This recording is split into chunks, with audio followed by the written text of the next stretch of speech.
আমার আল্লাহ অর্ডার নাজিল করলেন, জান্নাত থেকে মা হাওয়া দুনিয়ার জমিনে চলে যাও, মা হাজেরা দুনিয়ার জমিনে চলে যাও, মা আসিয়া দুনিয়ার জমিনে চলে যাও, মা মরিয়ম দুনিয়ার জমিনে চলে যাও। এই চারজন মহিলাকে আমার আল্লাহ পাঠাইয়া দিলেন, কোটি কোটি ফেরেশতাকে পাঠাইলেন, যাও যাও যাও, আজকে মুহাম্মাদুর রাসূলুল্লাহ এই পৃথিবীর জমিনে আগমন করবে, রিসিভ করার জন্য চলে যাও। জবান খুলে বলেন মারহাবা।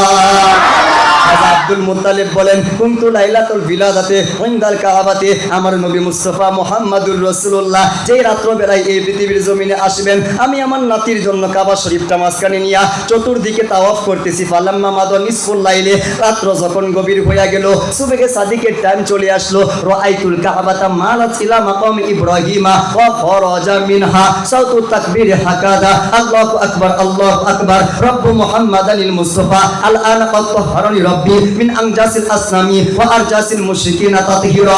তখন খাজা আব্দুল মুত্তালিব বলে, শোনো, মুহাম্মাদুর রাসূলুল্লাহ যে রাত্র বেলায় পৃথিবীর জমিনে আসবে, আমি আব্দুল মুত্তালিব নিজের চোখে দেখলাম সুবহে সাদিকের টাইমে মুহাম্মাদুর রাসূলুল্লাহকে সম্মান করার জন্য কাবা শরীফটা খাজা আব্দুল্লাহর ঘরের দিকে সেজদায় পড়ে গেছে। আরেকটা আওয়াজ খুলে বলেন মারহাবা।